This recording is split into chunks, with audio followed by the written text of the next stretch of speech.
प्रिय बंधुओं, आप सबका एक बार फिर से स्वागत है श्री गोरखनाथ चरित्र भाग 7 में। आज का विषय है गुरु गोरखनाथ ने किस प्रकार हनुमान जी को बंदी बनाया। हनुमान और श्री राम से गुरु गोरखनाथ की भेंट और वार्तालाप।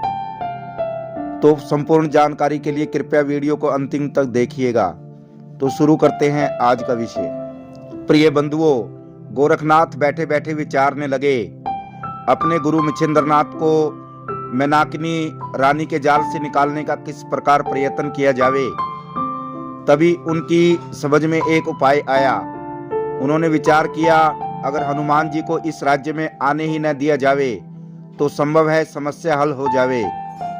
उन्होंने अपने मन में निर्णय करके मौनास्त्र, नागास्त्र, इप्सास्त्र, वज्रास्त्र और प्रक्षेपास्त्र आदि के द्वारा ऐसी व्यवस्था कर दी कि तीर्य राज्य की सीमा के भीतर हनुमान जी आ ही न सकें। प्रिय भक्तजनों, उस समय हनुमान जी का निवास स्थान सेतुबंध रामेश्वर में था।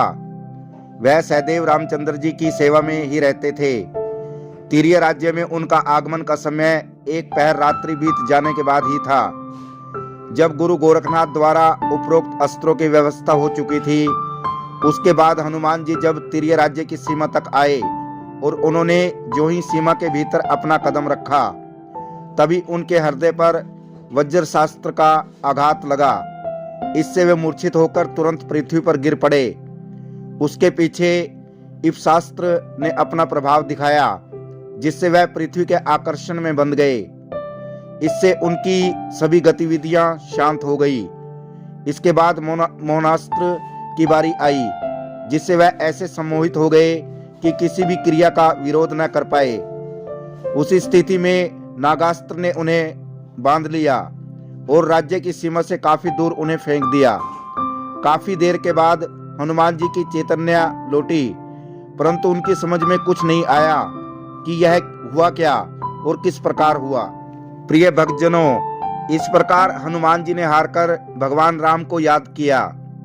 हनुमान जी के स्मरण करते ही भगवान श्री रामचंद्र जी आ गए और हनुमान जी की बुरी अवस्था देख पूछने लगे, हनुमान जी क्या बात है। हनुमान जी ने अपने ऊपर अस्त्रों के प्रहार का विवरण सुनाया और बोले, भगवान, आपके अजय दास की इस दुर्दशा का यह क्या कारण है।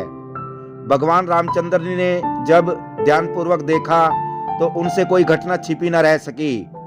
उन्होंने तुरंत ही अपने गरुड़ास्त्र, इंद्रास्त्र, तिमास्त्र, ज्ञानास्त्र के प्रयोग से हनुमान जी को गोरख जी के सभी अस्त्रों के बंधन से मुक्त कर दिया। हनुमान जी को विपत्ति से तो छुटकारा मिल गया, परंतु अपने को यह बहुत ही अपमानित समझकर भगवान राम जी से बोले, प्रभु, मेरी ऐसी दुर्दशा करने वाला यह कौन है। मेरी समझ में कुछ नहीं आ रहा है। मेरी समझ में तो यह आता है कि वह कोई दैत्य दानव होगा। देवताओं और मनुष्यों में तो कोई ऐसा बलवान नजर नहीं आता जो मुझसे लोहा ले सके। भगवान बोले, प्रिय हनुमान जी, कोई दैत्य दानव इस भांति अपमानित करने की सामर्थ्य नहीं रखता। देवताओं और मनुष्यों में भी आपके समान कोई बलशाली नहीं है। ऐसे साहस का तो एक ही मनुष्य इस पृथ्वी पर है। प्रिय भक्तजनों, हनुमान जी बोले, प्रभु, कौन है वह। मैं उसे उसके दुष्कर्म का दंड देना चाहता हूँ। भगवान रामचंद्र जी हंसकर बोले, पवन पुत्र, शांत हो जाओ। जो भी कदम उठाओ विचार पूर्वक उठाना चाहिए। बिना विचारे जो करे सो पाछे पछताए। काम बिगाड़े आपनो जग में होत हंसाए। हनुमान जी, अपने विरोधी के बल की परीक्षा किए बिना उलझ पड़ना नादानी है। हनुमान जी बोले, प्रभु, जब तक पता न चले उसके बल की जांच किस प्रकार की जा सकती है। भगवान श्री रामचंद्र जी महाराज बोले, हनुमान जी, धरती पर इस समय नाथ संप्रदाय के योगी जन ही इस प्रकार का चमत्कार दिखा सकते हैं। परम योगी मच्छिंद्रनाथ के द्वारा प्रदत्त भस्मी से भगवान हरिहर ने भक्तों के कष्ट हरने के लिए अवतार लिया है, जिनका वर्तमान नाम गुरु गोरखनाथ है। हनुमान जी बोले, प्रभु, मच्छिंद्रनाथ का चेला गोरखनाथ इतना शक्तिशाली हो गया है, जिसका गुरु तीर्य राज्य की कीचड़ के भोग विलास में लिप्त है। भगवान बोले, इसमें आश्चर्य की क्या बात है? तपस्या में सब सामर्थ्य है, तपस्वी क्या नहीं कर सकता? तपस्वी से भिड़ने की सामर्थ्य किस में है? हनुमान जी बोले, प्रभु, वो तेरे साधन करता उपासक हरि भक्त इस प्रकार नाशवान संसार में विराजमान है, क्या वह सभी सामर्थ्यहीन है? क्या तपस्वी से उन सब का दर्जा नीचा है? भगवान बोले, पवन पुत्र, बात कुछ ऐसी ही है, किंतु गोरखनाथ योगी का अभिप्राय तुम्हारा अपमान करना नहीं है। वे तो अपने गुरु मच्छिंद्रनाथ को इस त्रिय राज्य की कीचड़ से बाहर निकाल कर ले जाना चाहते हैं, इसलिए उन्होंने अपने चमत्कार द्वारा आपको सूचित किया है कि आप उनके काम में रोड़ा न अटकाएं। प्रिय भक्तजनों, भगवान रामचंद्र जी की बात सुनकर हनुमान जी बोले, प्रभु, गुरु मच्छिंद्रनाथ तो मेरी ही आज्ञा से तिरिय राज्य की रानी मैनाकनी के साथ रहते हैं। मैंने ही मैनाकनी रानी को उनकी सेवा करने का निर्देश दिया था। अगर मच्छिंद्रनाथ को तिरिय राज्य से गोरखनाथ निकाल ले गए तो कठिन समस्या उत्पन्न होगी। भगवान बोले, उपाय भी तो कुछ नहीं है, वह अपने गुरु को अपने साथ ले जाने के ही वास्ते तो यहाँ आए हैं। हनुमान जी बोले, प्रभु, आप उन्हें समझाएं तो क्या वह आपकी बात भी न मानेंगे? कृपया कर आप मेरे साथ वहां चलकर उन्हें समझाएं, और वह किसी तरह मान जाएं तो मेरी बात भी खराब न होगी। भगवान रामचंद्र जी ने हनुमान जी की बात मान ली और दोनों ने अपना ब्राह्मण का भेष बनाकर चिन्नापाटन की ओर प्रस्थान किया। चिन्नापाटन में जहां कलिंगा सुंदरी अपनी सखियों के साथ गहरी नींद में सो रही थी, उसी के पास गुरु गोरखनाथ आसन लगाए हुए विराजमान थे। रात आधी से अधिक बीत चुकी थी। जल जीवों के शब्द साफ सुनाई पड़ रहे थे। ऐसे ही समय में गोरखनाथ ने दो ब्राह्मणों को अपने नजदीक आते देखा। गोरखनाथ गुरु को बड़ा ही ताज्जुब हुआ। एक तो रात्रि का समय, दूसरे उनके शस्त्रों की व्यवस्था, तीसरे ये पुरुष जिनका प्रवेश वर्जित है। इन दोनों को सीमा के अंदर घुसने पर किसी ने क्यों नहीं रोका? गोरखनाथ गुरु इसी सोच विचार में मगन थे कि वह दोनों ब्राह्मण उसके सामने आ पहुंचे। गुरु गोरखनाथ उठकर खड़े हो गए, आदर पूर्वक उनका स्वागत किया और पूछा, ब्राह्मण देवता, आप दोनों सज्जन कौन हैं और कहां से पधारे हैं तथा आधी रात के बाद मेरे पास किस उद्देश्य से आए हैं? अपना आने का प्रयोजन बताने की कृपा करें। ब्राह्मण वेशधारी भगवान राम बोले, हम दोनों एक विशेष कार्य के लिए आपके पास आए हैं। यदि आप उसे पूरे करने का वचन दें तो सभी कुछ वृत्तांत आपको बता दिया जाएगा। वह सोचने लगे, इन दोनों ब्राह्मणों के यहाँ आने का रहस्य जाने बिना वचन देने में लाभ तो कुछ होगा नहीं, हानि अवश्य हो सकती है। क्या पता कौन है और मुझसे क्या कहना चाहते हैं? न मालूम कितने देव दानव अपना अपना रूप छुपाए पृथ्वी पर घूमते रहते हैं। प्रिय भक्तजनों, इस प्रकार अपने मन में विचार कर गोरखनाथ बोले, हे देव, बिना आपका परिचय प्राप्त किए वचन भरने की नीति मेरी समझ में नहीं आती है, इसलिए पहले आप लोग अपना परिचय दें। भगवान रामचंद्र जी जानते थे उनका परिचय पूछा जाएगा। गोरखनाथ की बात सुनकर वह बोले, योगीराज, मेरा नाम राम है और इनका नाम हनुमान। अपने भक्त के कारण मुझे यहाँ आना पड़ा। गुरु गोरखनाथ ने दोनों के चरण छूकर प्रणाम किया। राम बोले, अब तो परिचय मिल गया, अब बताओ हमारा कार्य करोगे? गोरखनाथ बोले, वचन देने से पहले आपकी आज्ञा के विषय भी जानना चाहता हूँ प्रभु। भगवान बोले, हनुमान जी, योगीराज को अपनी मनसा बताओ। भगवान की आज्ञा पाकर हनुमान जी बोले, योगीराज, मुझे पता चला है कि मच्छिंद्रनाथ जी आपके गुरु हैं और उन्हें आप इस तिरिय राज्य से निकाल कर ले जाना चाहते हैं, परंतु मच्छिंद्रनाथ मेरी आज्ञा से यहाँ आए थे। तो प्रिय बंधुओं, इस प्रकार हनुमान जी ने अनुरोध किया, मच्छिंद्रनाथ जी को यहीं रहने दो। गुरु गोरखनाथ बोले, हनुमान जी, मुझे आपकी आज्ञा न मानने का अपार दुख है, परंतु जरा आप ही सोचिए, क्या अपने गुरुदेव को इस नरक कुंड में गोते खाने के लिए छोड़ देना मेरे लिए उचित है? क्या यहाँ रहकर उनकी योग साधना में विघ्न नहीं पड़ रहा है? उनके इन नरक कुंड में गोते खाने के कारण जगत में नाथ पंथ की कितनी निंदा हो रही है। हनुमान जी गुरु गोरखनाथ की बात सुनकर सोच विचार में पड़ गए। हनुमान जी को सोच विचार करते देख गोरखनाथ बोले, अंजनी सुवन, मैं अपने गुरु को इस नरक कुंड से निकालकर ले जाना चाहता हूँ। इस शुभ कार्य में तो आपको मेरी सहायता ही करनी चाहिए। हनुमान जी बोले, योगीराज, जब मैंने खुद उन्हें यहाँ रखा है, वह मेरी मर्जी से यहाँ हैं, तो आपकी सहायता किस प्रकार कर सकता हूँ। गोरखनाथ बोले, आप सहायता न भी करेंगे तब भी मैं अपने गुरु को इस कीचड़ से अवश्य निकाल लूंगा। मेरा कर्तव्य तो आपसे निवेदन करने का था, सो कर चुका। हनुमान जी ने कुछ गर्म होकर कहा, गोरखनाथ, मेरे होते हुए आप उन्हें यहाँ से ले जा नहीं पाओगे। गोरखनाथ ने भी उसी प्रकार उत्तर दिया, कपिराज, संसार की कोई भी शक्ति मेरे इस शुभ कार्य में बाधा नहीं डाल सकती। प्रिय भक्तजनों, इस पर हनुमान जी गरज कर बोले, तब आपको मुझसे युद्ध करना पड़ेगा। मेरी आज्ञा का उल्लंघन संसार का कोई व्यक्ति नहीं कर सकता।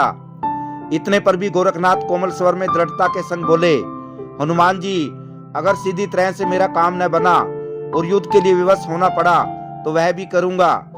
हनुमान जी ने क्रोधित होकर अपनी गदा उठाई तो रामचंद्र जी ने उन्हें समझाया, हनुमान जी, क्रोध से हर काम नहीं बनता। अपना काम बनाने के लिए नीति की आवश्यकता होती है। पहले आप मुझे यह बतावें, क्या रानी मेनाकनी को जीवन भर पुरुष सुख का वरदान आपने दिया है। हनुमान जी शांति से बोले, नहीं भगवान। फिर प्रभु बोले, क्या तुमने मच्छिंद्रनाथ को जिंदगी भर राज्य सुख भोगने का वचन दिया है।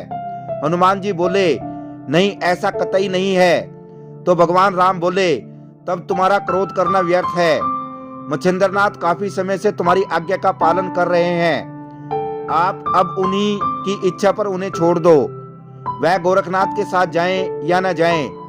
अगर गोरखनाथ अपने कार्य में सफलता प्राप्त कर मच्छिंद्रनाथ को अपने साथ ले भी जाते हैं, तब भी तुम्हारे दिए हुए वचन को कोई गलत नहीं कह सकता। हनुमान जी नरम पड़कर बोले, तो क्या अब मेरा कुछ भी कर्तव्य शेष नहीं रहा प्रभु। भगवान रामचंद्र जी मुस्कुराकर बोले, शेष क्यों नहीं है। आप रानी मेनाकनी और मच्छिंद्रनाथ को सूचना दे सकते हो कि आपके तृतीय राज्य में गोरखनाथ जी आन पहुंचे हैं, अपने गुरु मच्छिंद्रनाथ जी को साथ ले जाने के वास्ते। आप दोनों उनसे सचेत रहें। हनुमान जी ने भगवान के वचनों को सिरोधार्य किया और गुरु गोरखनाथ जी ने भगवान राम की उपयुक्त नीति की सराहना कर श्री राम और हनुमान दोनों के चरणों को नमस्कार किया। भगवान राम ने हनुमान जी को चलने का इशारा किया। तुरंत ही हनुमान जी उठ खड़े हुए। गोरखनाथ भी उनके प्रति आदर भाव प्रकट करते हुए खड़े हो उनके साथ चलने लगे। तभी भगवान रामचंद्र जी महाराज अंतर्ध्यान हो गए और हनुमान जी तृतीय राज्य की रानी मेनाकनी के भवन में जा पहुंचे। प्रिय भक्तजनों, इस प्रकार अपने सामने हनुमान जी को देख मेनाकनी रानी एकदम हड़बड़ा गई। उसने तुरंत ही हनुमान के समक्ष हाथ जोड़कर बोली, प्रभु, इस बेवक्त समय पर पधारने का कष्ट आपने क्यों किया। हनुमान जी बोले, रानी, जिसका भक्त संकट में हो तो उसे कैसे चैन पड़ सकता है। हनुमान जी की बात सुनकर रानी मेनाकनी एकदम घबरा गई और हाथ जोड़कर बोली, मुझ पर कौन सा संकट आने वाला है प्रभु। हनुमान जी बोले, वह कोई खास संकट नहीं है, फिर भी मानसिक दुख तो बड़ा भारी है। मेनाकनी बोली, आपकी रक्षा में रहते हुए संकट, चाहे वह कैसा भी हो, बड़े ताज्जुब की बात है। फिर भी कौन संकट आने वाला है, स्पष्ट बताने की कृपा करें। हनुमान जी स्पष्ट कर कहने लगे, तुम्हारी प्रार्थना करने से मैंने तुमसे कहा था कि रति इच्छा मच्छिंद्रनाथ के द्वारा पूर्ण हो सकती है। वे 12 वर्ष से तुम्हारे पास रहकर तुम्हारी इच्छा पूर्ति करते रहे हैं, जिसकी वजह से तुमको एक पुत्र रत्न भी प्राप्त हुआ है। प्रिय भक्तजनों, हनुमान जी मेनाकनी रानी से बोले, पर मच्छिंद्रनाथ का चेला गोरखनाथ बड़ा शक्तिशाली है, जिसके सामने किसी का भी बस नहीं चलता। उसने अपने गुरु के अलावा दूसरे तरीके से भी अनेक विद्याएं सीखी हैं, जिसके द्वारा संसार रचाया जा सकता है तथा अनष्ट भी हो सकता है। वह अपने गुरु मच्छिंद्रनाथ की तलाश में यहाँ तक आन पहुंचा है और उन्हें अपने संग वापिस लेकर ही जाएगा। हनुमान जी की बात सुनकर रानी मेनाकनी घबराई और बोली, प्रभु, कोई युक्ति कीजिए, जिससे गोरखनाथ उन्हें यहाँ से अपने संग न ले जाने पाए। हनुमान जी बोले, संसार की सभी युक्तियों को काटना वह जानते हैं। मैनाक घबराकर बोली, तो प्रभु किसी प्रकार समझाकर उन्हें मनाइए। हनुमान जी बोले, वह समझाने से नहीं मानता, कहता है इस नरक कुंड की दलदल से मैं अपने गुरु को निकालकर अवश्य वापस ले जाऊंगा। मैनाकनी बोली, तब कोई और उपाय नहीं है प्रभु। इस पर हनुमान जी ने उत्तर दिया, मेरी समझ में एक ही उपाय है। तिरिया चरित्र द्वारा मच्छिंद्रनाथ को अपने मोहिनी रूप जाल में रखो। यदि तुमने मच्छिंद्रनाथ को अपने रूप जाल में फांस लिया तो गोरखनाथ बिना अपने गुरु इच्छा के किसी भी प्रकार उन्हें यहाँ से जबरदस्ती ना ले जा सकेगा। अगर तुम्हारा बंधन ढीला हुआ तो गोरखनाथ उन्हें अवश्य ही ले जाएगा। रानी मैनाकनी कुछ और पूछती, परंतु हनुमान जी अंतर्ध्यान हो गए। तो प्रिय भक्तजनों, यह था श्री गोरखनाथ चरित्र भाग 7। आगे की कहानी जानने के लिए कृपया श्री गोरखनाथ जी चरित्र भाग 8 जरूर देखना, जिसका विषय है गुरु गोरखनाथ का स्त्री रूप धारण कर मैनाकनी रानी के महल में गुरु मच्छिंद्रनाथ को सावधान करना। चेत मच्छिंद्र गोरख आया। तो प्रिय भक्तजनों, यदि ये वीडियो आपको पसंद आया हो तो वीडियो को शेयर करना और चैनल को सब्सक्राइब करना। आप सभी दर्शकों का धन्यवाद। जय श्री गोरखनाथ जी।